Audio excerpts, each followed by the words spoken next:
À l'aéroport de Nice, les taxis se prennent directement sur le tarmac.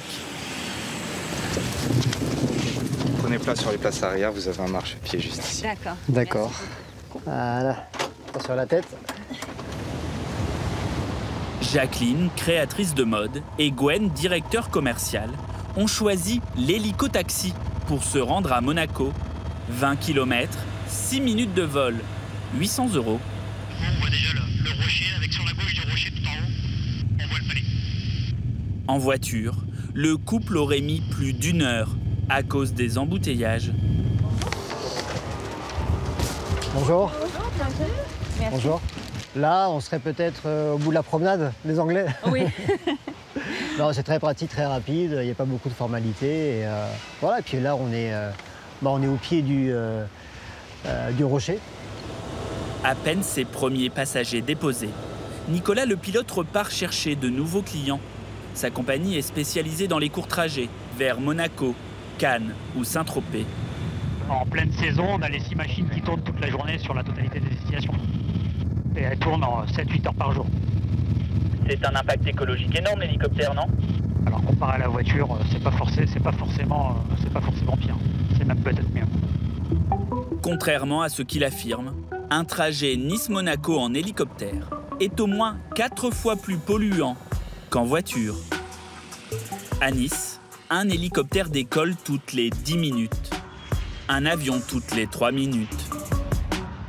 Collé au centre-ville au bout de la promenade des Anglais, c'est le deuxième hub aéroportuaire de France après Paris. L'aéroport des vacances, que 12 millions de passagers empruntent chaque année pour se rendre sur la Côte d'Azur. Parmi eux, une clientèle qui a délaissé l'aviation classique pour les jets privés. Ces riches voyageurs, dont les stars, comme ici l'acteur américain Robert De Niro, disposent de leur propre terminal à l'abri des regards. Un mini-aéroport avec tapis rouge et boutique de luxe. Nous avons pu nous immiscer dans ce milieu ultra fermé qui fait polémique pour son impact environnemental. À Nice, plus de la moitié du trafic aérien se concentre entre mai et septembre. Un aéroport sous tension, où le moindre imprévu peut enrayer la machine.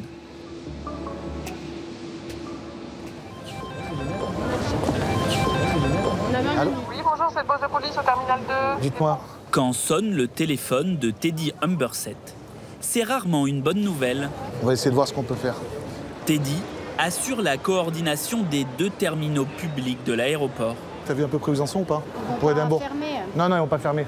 Je vais voir avec la PAF si on peut pas faire une file exprès pour eux. Au niveau des départs, les passagers pour Édimbourg sont bloqués par la PAF, la police aux frontières. Excuse-moi, tu penses que c'est faisable de mettre une file pour Édimbourg ou pas? Non. Une seule fonctionnaire pour contrôler les passeports de 300 passagers. Presque 1 heure d'attente. Ah mais c'est pas vous, c'est pas de votre faute. Vous n'êtes pas beaucoup, hein, si vous étiez un peu plus peut-être. Bon, évitez de passer comme ça devant tout le monde parce que ça... Oui, mais c'est pas encore... Oui, mais là, ils n'ont pas encore fait de la SCOL. Il y a l'enregistrement qui est en train de se faire. Vous inquiétez pas. Un peu stress, mais c'est normal. Leur vol pendant une demi-heure. Un policier arrive en renfort. Et après, c'est bon, là, vous pouvez commencer ou pas? Ah ouais, là, c'est bon. Parfait, merci. Il y a des passagers pour Édimbourg ou pas, là? Je viens vous charger tranquille. Teddy doit s'assurer que tout le monde embarque et que l'avion partira à l'heure. Édimbourg? Vous avez que du Édimbourg, hein? Je check, hein. S'il n'y en a pas, je fais passer au fond derrière, moi. Ça doit le faire ou pas? Ouais, je pense. Non, c'est bon. Ah, c'est bon, t'as tout le monde? C'est bon, on a tout le monde. Mais génial. Ben voilà, tout le monde est là. Donc c'est bon, mission accomplie. 2 policiers pour plus de 300 passagers au terminal public. Alors qu'au terminal des jets privés, Tu vas bien? Ça va? Ça va. 2 gendarmes et 2 policiers mobilisés pour assurer l'escorte d'un membre de la famille royale saoudienne. Protocole diplomatique oblige. Oui, je t'écoute, dis-moi. Ouais, vous êtes des appelés? Oui? Ils savent toujours pas. Ils savent toujours pas? L'avion doit partir dans 20 minutes, mais toujours aucune nouvelle du passager. Elle m'a dit, ça se passe pour l'hélico ou la voiture. Il y aurait un penchant pour l'hélico a priori, mais rien de sûr. Ils m'appellent quand ils savent, quoi. Ils sont dans le flou. 1 heure plus tard, On a du nouveau, donc c'est bon, le cortège arrive d'ici quelques minutes. du moins, c'est ce que pense l'adjudant Stéphane Chapelle. Policiers et gendarmes vont attendre encore 50 minutes sous la pluie l'arrivée du cortège. Allez, c'est bon. On va pouvoir embarquer, messieurs. C'est parti. 2 heures d'attente, 4 fonctionnaires mobilisés pour accompagner une voiture jusqu'à un avion sur 100 mètres. Ben voilà, donc on a les personnalités qui débarquent de leur véhicule. On va rester là. Grâce à son statut diplomatique, ce membre de la famille royale ne se pliera à aucun contrôle ni aucune inspection de ses bagages. Pourtant, selon nos informations, ce voyage est d'ordre privé. Les gens, ils pourraient avoir du mal à comprendre. Vous voyez ce que je veux dire? Vous en pensez quoi, vous? Moi, j'en pense. Moi, je suis là pour effectuer cette mission qui m'incombe. Hein, donc, je suis là pour assurer la sécurité, la sûreté justement de ces personnalités, la sûreté des avions qui transitent par l'aéroport de Nice. Le voyageur s'envole pour Venise et sera de retour à Nice dans quelques heures. Je suis dans les airs, je suis dans mon flight, je suis dans mon jet privé. Pendant notre semaine de tournage, la gendarmerie a été mobilisée pour une dizaine de vols privés, y compris ceux de célébrités. Le chanteur Bono, les acteurs Harrison Ford et Leonardo DiCaprio, un parterre de stars qui fait le bonheur de l'adjudant. Il y a 4 ans, il a même pu rencontrer son idole, Sylvester Stallone. Il était venu présenter son dernier film, le dernier Rambo. Il avait transité par le terminal d'aviation d'affaires et j'ai eu cette chance de pouvoir l'approcher et de pouvoir échanger quelques mots avec lui, avec une petite prise de photo. C'est sympa, ça laisse un beau souvenir. Voilà. À Nice, entre 2021 et 2022, les vols en jet privé ont augmenté de 74%.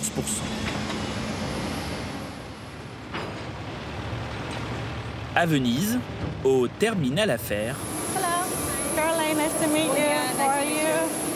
ce jeune couple embarque pour la Côte d'Azur.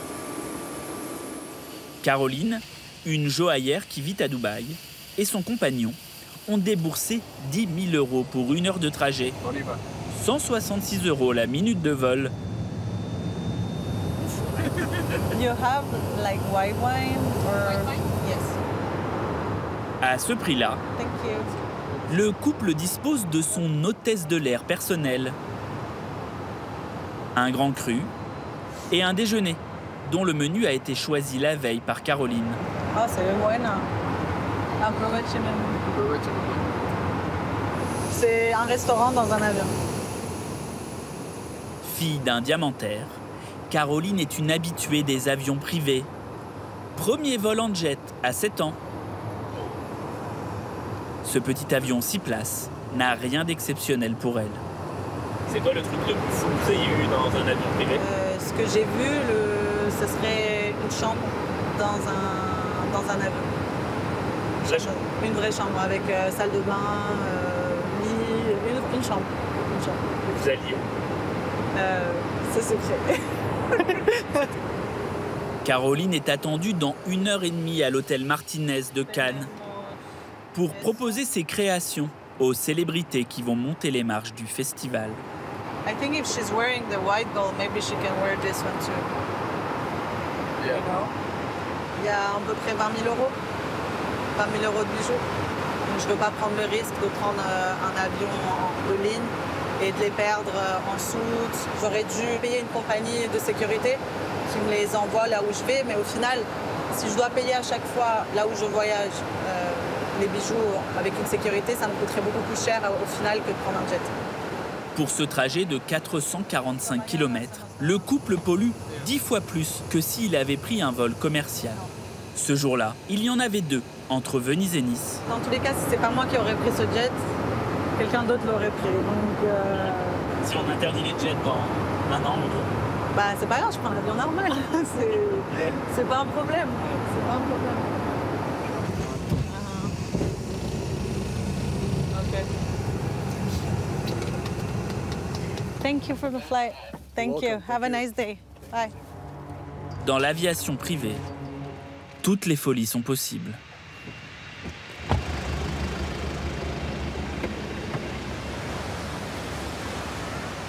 À quelques kilomètres de l'aéroport, dans cette zone industrielle. Alors, on commande aux dernières minutes pour Cannes dans 1 heure. Sarah et Laurent dirigent une société de traiteurs de luxe qui fournit exclusivement les jets privés. Alors, tu as un avocado toast vegan, un open sandwich cheese et 200 grammes de bébé salé sur place. C'est bon. Claire sur la burrata, nickel. Je vais vous prendre des petites tomates demi-séchées. La commande doit être prête dans moins de 15 minutes. Le passager, il décide de partir, donc il a besoin de manger. Donc, Il aurait pu décider hier de manger. Peut-être qu'il a un rendez-vous qui s'est déclenché maintenant, peut-être qu'une envie soudaine d'aller quelque part, voilà. Oui, c'est difficile de dire non aux clients parce qu'ils ont l'habitude d'avoir que des oui.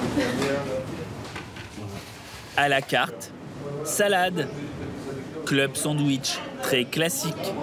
Le homard, on peut le flamber, Mike, on peut le... Mais aussi homard flambé au cognac, risotto de Saint-Jacques. Et dans l'avion, tout le monde a le droit à son petit plaisir. Un de leurs habitués a pour chaque vol la même exigence. On a un client qui demande pour son chien, il mange du vitello tonato. C'est quoi? C'est pas une blague, donc c'est du veau tranché très fin avec une petite sauce au thon et de la dinde tranchée très finement parce que sinon le chien ne digère pas très bien. Et une fois, il nous avait demandé genre 2 mètres carrés de gazon en plaque pour l'avion, pour que le chien se sente bien durant le voyage, qu'il soit pas trop dépaysé, qu'il soit comme à la maison dans le jardin, quoi. Bien sûr, on n'a pas eu les autorisations, on l'a pas fait, quoi. Alors, on a eu une deuxième commande de dernière minute. C'est un rajout, en fait, il y a un passager en plus. Donc, les passagers décident rarement à l'avance ce qu'ils souhaitent manger. 6 bifs, une niçoise, 3 petits fours et il y a 2 croissants en pick-up. Je préviens Morgane. Okay, tout à fait. Alors l'équipage commande un peu de tout, par précaution. Il va manger tout ça, ce passager? Après, ils donnent le choix. C'est-à-dire quand ils arrivent, c'est un peu le luxe d'avoir le choix, si on peut dire. Quand ils arrivent à bord, ils ont le menu, c'est sûr qu'ils vont toujours commander peut-être 2, voire 3 salades différentes, peut-être un tartare, peut-être après un assortiment de fromage, peut-être quelques fruits entiers, brochettes de fruits, fruits tranchés. Pour le chaud, peut-être 2 poissons, 2 viandes, différentes garnitures. Ça devient quoi tout ça? Souvent les équipages se régalent. Si les commandes respectent en général la carte du traiteur. Certains clients n'en font qu'à leur tête. Ce jour-là, Sarah doit assurer une livraison urgente à un déjeuner pour une dizaine de personnes. Bonjour. Que ces équipes n'auront pas à préparer. 6 cheeseburgers, 6 royal bacon, 4 Big Mac, 4 grandes frites, 2 iced tea, 6 coca. C'est une grande faim que vous avez là. 128,20 s'il vous plaît, madame. Vous allez bien? Oui, ça va et vous? Oui, merci. Cette commande sera facturée 15% plus cher par Sarah. Nos clients sont comme nous, ils ont des envies. Parfois, on a nous aussi envie d'un fast-food. Parfois, on a envie d'un risotto à la truffe. Parfois, on a envie d'une simple salade ou de simples légumes vapeur. La patronne livre directement sur le tarmac. En moyenne, 1 heure avant le décollage des avions. Hello, I'm fine and you?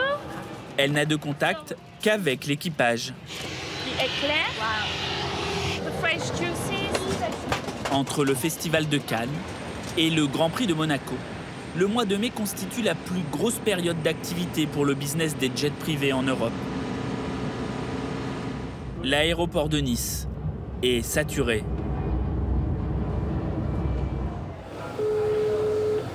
Oui, Irina Patrick, on a une demande. Béguinil, Marseille. Ah, d'accord. Et cela ne fait pas les affaires de Patrick Azemar. Il est broker. Il réserve les jets privés pour les riches voyageurs. Cannes et Nice, c'est fermé. Voilà, ça a été refusé parce que le parking il était complet. Un de ses clients londoniens veut assister au Grand Prix de Monaco.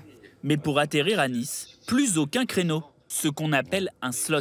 Est-ce qu'on a la possibilité d'avoir les slots à Marseille? L'aéroport de substitution alternative, c'était Cannes, mais Cannes est complet aussi, à cause du festival aussi. Donc aujourd'hui, il reste Marseille, Avignon. Il vaut mieux venir ou se poser à Avignon et prendre un hélico, à la limite. Pour trouver un vol entre Londres et Marseille, Patrick Azemar dispose d'une plateforme où les propriétaires de jets mettent leur avion en location avec leur équipage. Un Uber du ciel version grand luxe. Il a le choix entre 471 avions. Le premier prix, donc au départ de base, est autour de 9006. C'est un avion de 6-7 places qui est très confortable. Si on prend celui-là, c'est un avion qui est un peu plus gros, doit être vers la Yougoslavie ou la Tchéquie. Il se propose d'aller me chercher les clients à Londres, de les ramener à Nice et de repartir à sa base. Donc c'est vrai. Donc il va à vide. Il va chercher les clients à vide et il les ramène à Nice. Parce que le client veut qu'un aller simple. Dans le monde, presque un jet privé sur 2 vole à vide. Pour ce trajet Londres-Marseille, le problème va vite être réglé. Finito. Qu'est-ce qui se passe? On n'a pas de slot sur Marseille non plus. Vous voyez. Je voulais proposer l'avion sur Marseille à ce client. Ben, on va lui conseiller qu'il prenne l'avion commercial, ça fera moins de pollution. Interdire les jets privés, vous en pensez quoi? Ben, c'est une aberration. Pourquoi on interdirait les jets privés? Alors interdisons les conteneurs d'arrivée de Chine, interdisons les usines à charbon, faisons que de l'électrique, mais c'est impossible. Les gens ont besoin de se déplacer aussi. L'année dernière, 34 700 jets ont transité par Nice. Entre ces avions privés et les vols commerciaux, jusqu'à 400 décollages et atterrissages par jour. Un trafic de plus en plus dense à 2 pas du centre-ville qui exaspère les riverains. L'extension de l'aéroport, on n'en veut pas. La planète est en danger et nous, on ne veut pas crever. Les manifestations se multiplient contre un projet d'extension de l'aéroport. 6 nouvelles salles d'embarquement pour accueillir au moins 3 millions de passagers en plus par an d'ici 2026. Isabelle et Alain, fonctionnaires à la retraite, vivent sur les hauteurs de Nice, juste au-dessus des pistes. Tiens, regarde, il y en a un qui arrive là. Il n'y a plus de décollage, mais on a les atterrissages. Ah là, tu es une chérie. Ils ont acheté cette maison il y a 26 ans. Le premier apéro là en 96, c'était comment là? C'était beaucoup plus calme. Qu'est-ce que c'est vrai? Ah ouais, honnêtement. Ah ben, on entendait moins toutes ces nuisances. Ah ben là, vous entendez là? Vous voyez? Il y a même des avions qu'on ne voit pas parce qu'ils décollent de l'autre côté, mais les bruits des moteurs, on les entend. Hein. Ça m'inquiète parce qu'on garde notre petit-fils très régulièrement ici. Hein. On l'aura demain matin d'ailleurs. Et je veux dire, même pour sa santé, on essaye de profiter du jardin avec lui, mais bon, il y a tous les désagréments qui vont avec. Hein. Isabelle et Alain n'envisagent pas de déménager. Ils ont souscrit un crédit de 8 000 € pour isoler phoniquement toute leur maison. L'aéroport lui assure tout faire pour limiter la pollution et les nuisances sonores. Nice Véhicule Flyco 2, rebonjour. Je vais devoir faire un petit tractage de kilos vers le poste 31 d'ici 5 minutes, si c'est bon pour toi. Émilie Polizzi est coordinatrice des opérations pistes. J'appelle le solde dès qu'on est prêt, merci. Auparavant, les jets faisaient tourner leur moteur plusieurs heures avant le décollage pour faire leur plan de vol et alimenter climatisation et frigo. Depuis 2016, ils sont convoyés vers ces grosses prises électriques qui prennent le relais. C'est comme une voiture électrique, hein. C'est un câble qui fournit de l'électricité à l'avion, tout simplement. Je me mets à la place des riverains, là, ça peut paraître une goutte d'eau, parce que ça fait quand même un bruit incroyable. Là, je suis à côté, l'odeur du kérosène. Ouais, mais après, ça va être pareil que pour les petites mobylettes qui passent sur la prom à 3 h du matin, qui font un bruit strident. Le problème, c'est que c'est un aéroport qui est construit à côté de la ville, quoi qu'il arrive. Donc le risque zéro sans bruit, c'est sûr que ça n'arrivera jamais. Maintenant, l'aéroport met tout en œuvre pour essayer de diminuer ces impacts, nuisances sonores, environnementales. D'ailleurs, on est un des aéroports ayant reçu l'accréditation carbone neutre. Un aéroport vert au sol, mais dans les airs. Nice et la France en général n'ont jamais connu un tel trafic de jets privés. 62% de vols en plus en 2022.